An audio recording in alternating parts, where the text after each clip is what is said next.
Hello friends, आज मैं आपको बताऊंगा कि आप अपने लैपटॉप का सर्विसिंग कैसे कर सकते हैं। तो ये हमारे पास एचपी का लैपटॉप और इसे हम आज सर्विस करेंगे। और सर्विस हम लोग क्यों करते हैं? सर्विस करने का मतलब होता है कि आपका सिस्टम बहुत दिनों तक यूज होते होते सिस्टम थोड़ा सा स्लो वर्क करने लगता है, तो उस सिचुएशन में हमें सर्विसिंग की ज़रूरत होती है, जिससे आपका सिस्टम फिर से अच्छे से वर्क करने लगे, स्मूथ वर्क करने लगे। तो ये है एचपी का लैपटॉप, और जो कि i5 प्रोसेसर के साथ है और रेडियन ग्राफिक्स के साथ है, और इसमें जेन्यून ऑपरेटिंग सिस्टम है, और इसे हम करेंगे। तो सबसे पहले इसका जो कीबोर्ड है, बहुत सारे लैपटॉप होते हैं जो कीबोर्ड के साइड से ओपन होते हैं, बहुत से लैपटॉप होते हैं जो बैक साइड से ओपन होते हैं। तो इसमें कीबोर्ड रिमूव होने वाला है, तो सबसे पहले हम कीबोर्ड को रिमूव करेंगे। उसके लिए यूजर का हेल्प ले लेते हैं, और मैंने ऑलरेडी इसका जो कीबोर्ड है ओपन करके रखा है।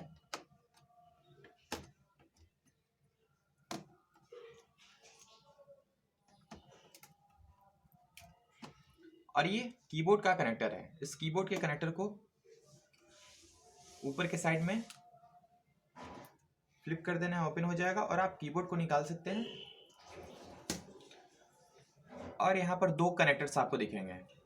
एक कनेक्टर्स होता है टच पैड के लिए, दूसरा कनेक्टर्स होता है पावर बटन के लिए। तो दोनों कनेक्टर को रिमूव कर लेते हैं ओपन करके। जो रिबन है, रिबन को इस कनेक्टर से बाहर रिमूव कर लेते हैं।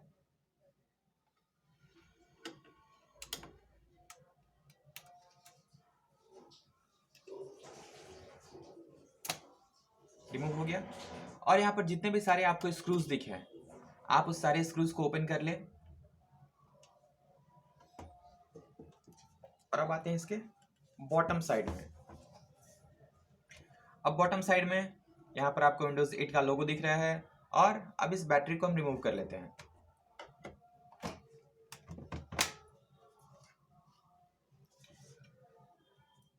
और उसके बाद जितने भी सारे आपको स्क्रूज यहाँ पर दिख रहे हैं, सारे स्क्रूज को आप ओपन कर ले। मैंने ऑलरेडी सारे स्क्रूज को ओपन कर लिया है। अब इस डीवीडी राइटर को आप बाहर की ओर पुल करके निकाल सकते हैं। और ये हमारा केस है, जिसके अंदर एक कीबोर्ड का बटन होगा, डीवीडी राइटर का बटन होगा, हार्ड डिस्क होगा, और वाईफाई कार्ड और रैम। तो इसे ओपन करने के लिए इस स्क्रू को आप लूज कर लें और स्लाइड करके इसे आप ओपन कर सकते हैं। ओपन करने के बाद यहाँ पर हार्ड डिस्क दिख रहा है, ये रैम दिख रहा है, और ये वाईफाई कार्ड। तो बारी बारी से सबको रिमूव कर लेते हैं। सबसे पहले हार्ड डिस्क के कनेक्टर को यहाँ से रिमूव कर लेते हैं।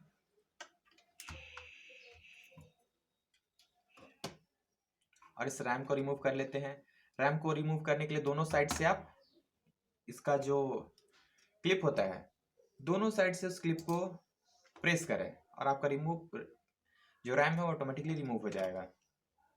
और ये वाईफाई कार्ड है, इसे रिमूव करने के लिए हमें स्क्रू ड्राइवर की हेल्प लेनी होगी।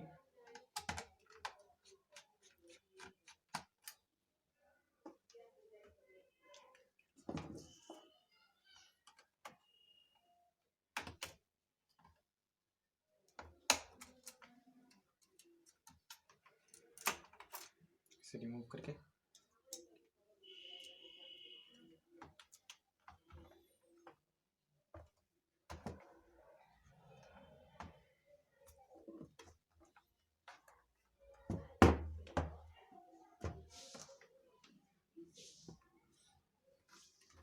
अभी जो हमारा पाल्म रेस्ट है, ये एरिया पाल्म रेस्ट होता है, इस पाल्म रेस्ट को हम रिमूव कर लेते हैं।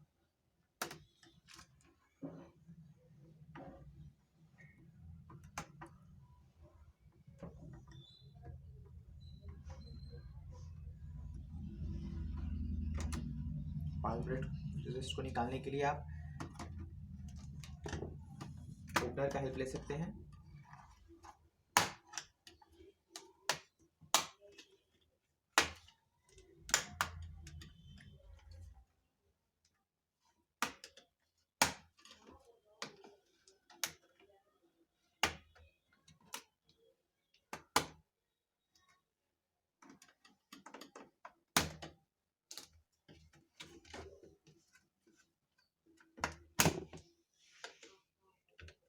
इसे रिमूव काफ़ी सावधानी से करना होता है, क्योंकि प्लास्टिक का जो हमारा कनेक्टर होता है उसके थ्रू कनेक्ट होता है। तो अगर आप इसमें ज़्यादा ताकत लगाते हैं तो ये टूट भी सकता है। तो ये मदरबोर्ड ओपन हो गया। अब सिंपली मदरबोर्ड को क्लीन कर लेना है। क्लीन करने के लिए आप पेंट ब्रश का हेल्प ले सकते हैं।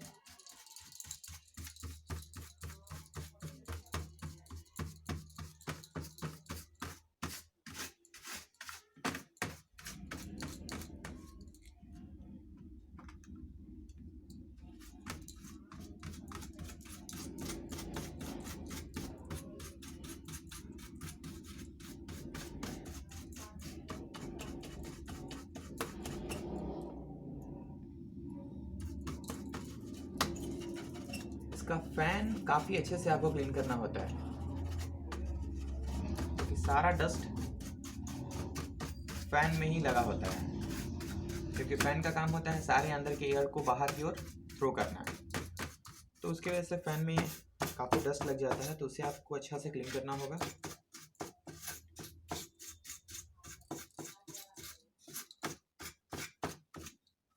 और सारे पार्ट्स को अच्छे से क्लीन कर लें। अगर आपको लगता है कि किसी कंपोनेंट्स के पास में कार्बन टाइप का लग गया है, तो आप उसे आईपी क्लीनर से क्लीन कर सकते हैं।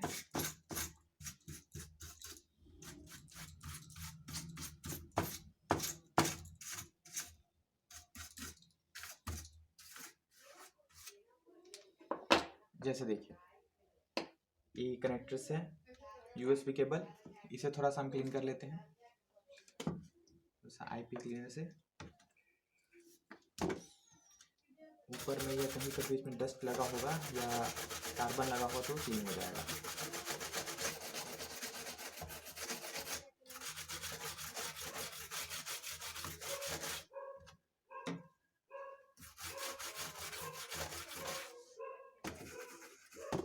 जितने भी सारे कनेक्टर्स हैं, आप उस कनेक्टर्स को आईपी क्लीनर से की हेल्प से क्लीन कर सकते हैं।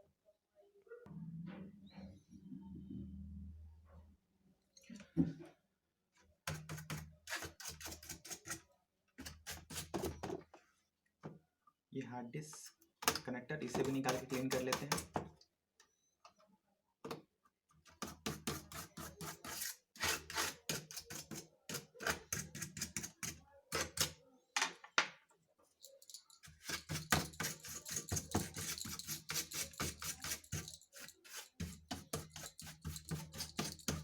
मदरबोर्ड को अच्छे से क्लीन कर लें, और क्लीन करने के बाद फिर से पाल्म रेस्ट जिसे हमने रिमूव किया था उसे भी क्लीन कर लेते हैं।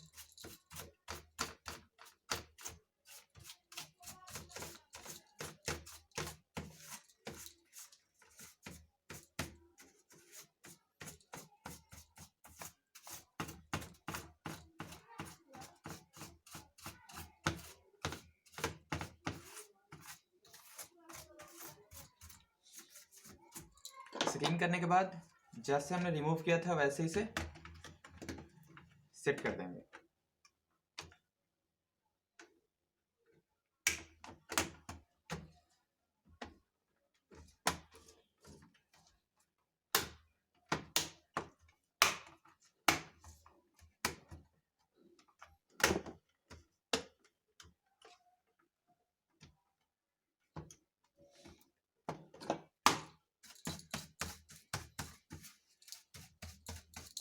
अभी सारे कनेक्टर्स जो दिख रहे हैं उस कनेक्टर्स को हम बारी बारी से कनेक्ट कर लेते हैं। ये कनेक्टर्स हमने कनेक्ट कर लिया। अब इस कनेक्टर को कनेक्ट कर लेते हैं।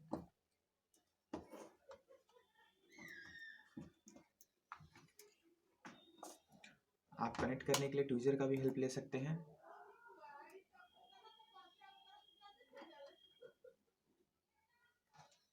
ट्वीजर की हेल्प से अच्छे से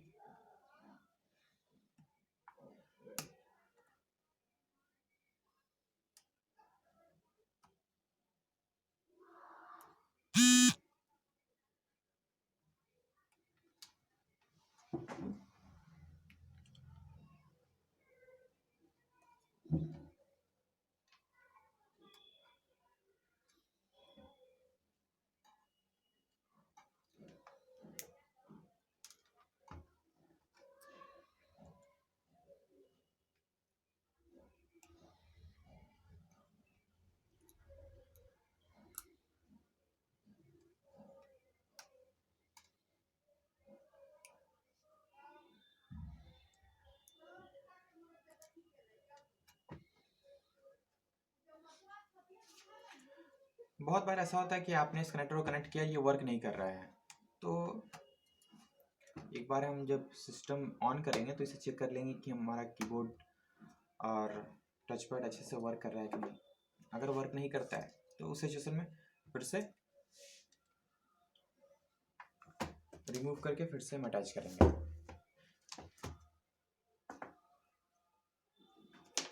ये जो वाईफाई कार्ड है इसे भी आप ब्रश की हेल्प से क्लीन कर सकते हैं और इसके कनेक्टर को भी।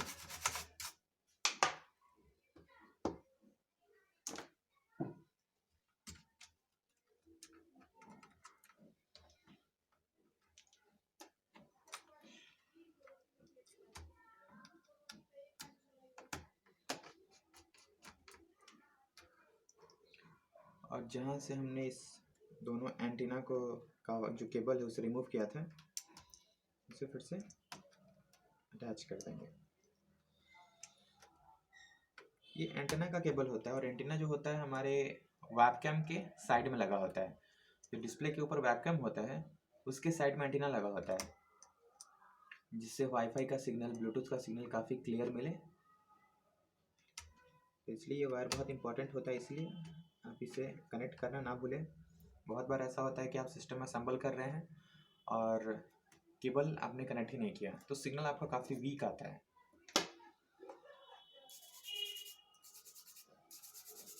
और बहुत बार ऐसा होता है कि सिग्नल वीक आने का रीज़न ये भी होता है कि आपका जो केबल है वो अच्छे से वर्क नहीं कर रहा है या वो ब्रेक हो गया है। रैम को क्लीन कर लें और रैम का स्लॉट जो है उसे भी क्लीन कर लेते हैं। रैम को इंसर्ट कर लेते हैं। दोनों में से किसी में भी हम रैम को इंसर्ट कर सकते हैं। और ये हार्ड डिस्क को भी लगाने से पहले एक बार क्लीन कर लेते हैं।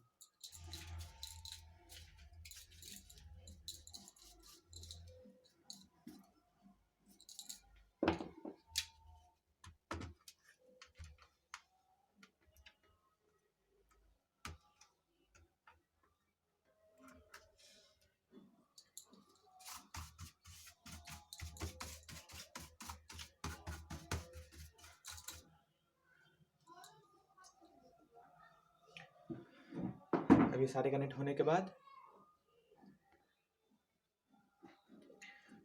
अब सब कुछ कनेक्ट करने के बाद हम सारे स्क्रूज को जहाँ जहाँ से हमने स्क्रू रिमूव किए थे वहाँ पर स्क्रू लगा देंगे।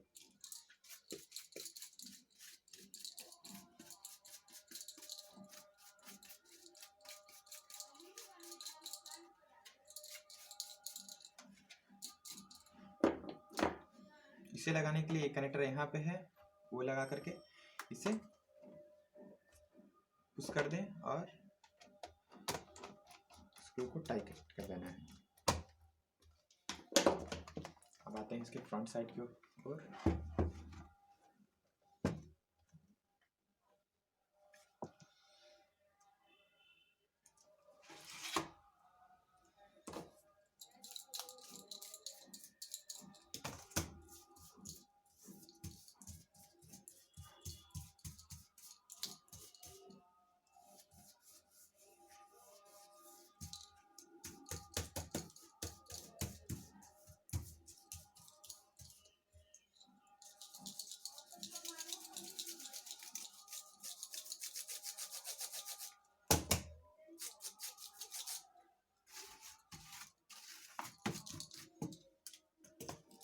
कीबोर्ड लगाने से पहले जो भी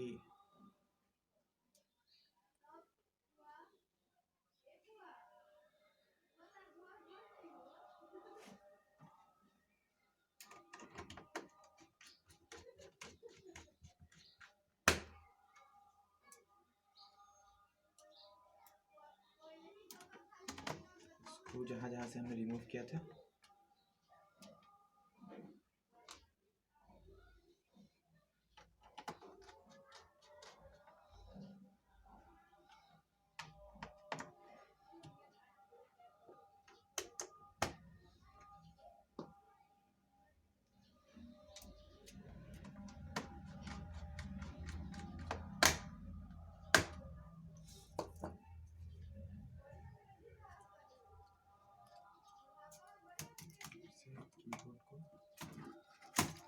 कनेक्टर को ओपन करके रिबन है, रिबन को इंसर्ट कर लेते हैं।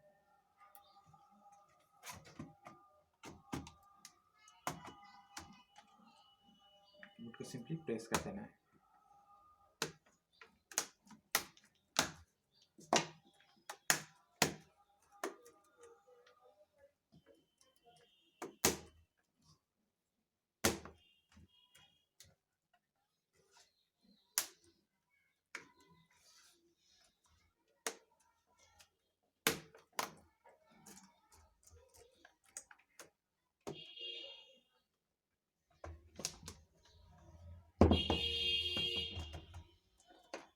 एक स्क्रू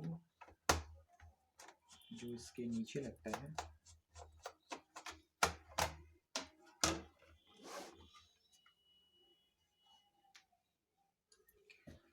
इसका स्क्रू लगाना भूल गए थे, फिर से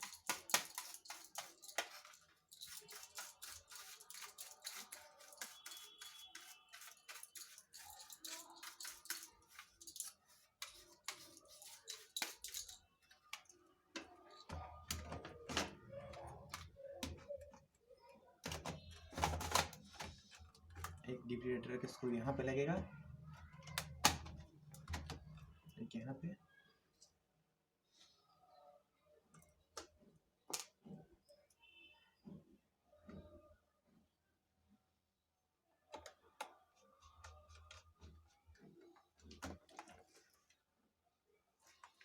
और कीबोर्ड स्क्रू यहाँ।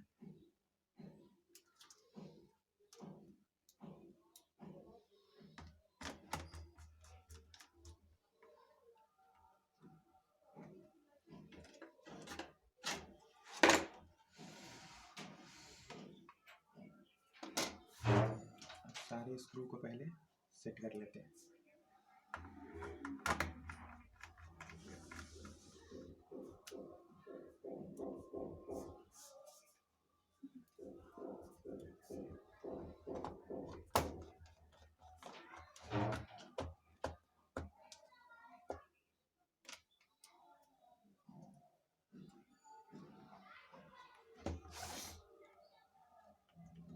देखिए, इस साइड में स्क्रू लगाना काफ़ी ज़रूरी होता है।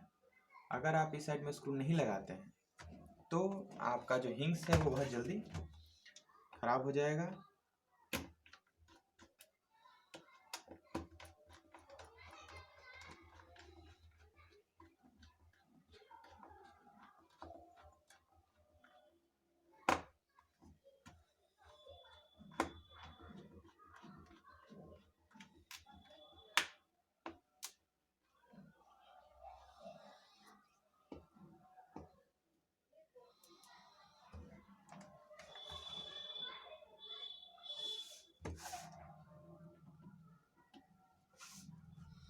में ऑलरेडी स्क्रू है, हम इसे टाइट कर लेते हैं।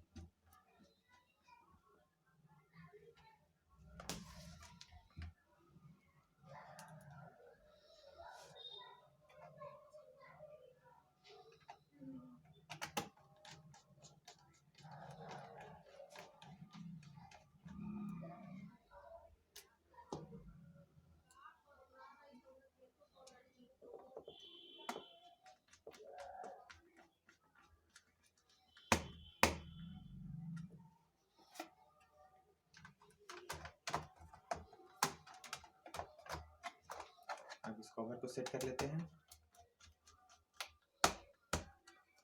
और इस बैटरी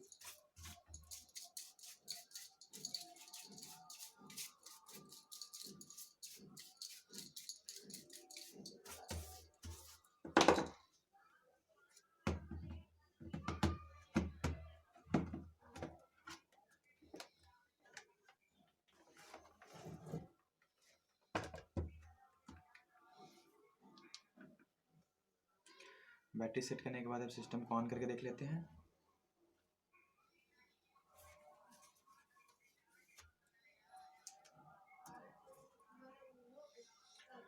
और ये हमारा सिस्टम ऑन हो गया और अब जो सिस्टम है पहले से काफ़ी फास्ट वर्क करेगा। तो अगर आपका सिस्टम भी बहुत स्लो चल रहा है तो आप सिस्टम को सर्विस करके फास्ट कर सकते हैं। और ये करना हार्ड नहीं होता है, आप घर पर इजीली कर सकते हैं इसे। लेकिन जब फर्स्ट टाइम आप ओपन करें तो कोई प्रोफेशनल अगर आपके साथ हो तो ही करें, अदरवाइज फर्स्ट टाइम किसी प्रोफेशनल के सामने ही रह के करना ये सही होता है। अगर आप खुद कर रहे हैं तो वहाँ पर प्रॉब्लम आ सकता है। तो आई होप ये वीडियो आपको अच्छा लगा होगा और इससे आपको कुछ सीखने के लिए मिला होगा।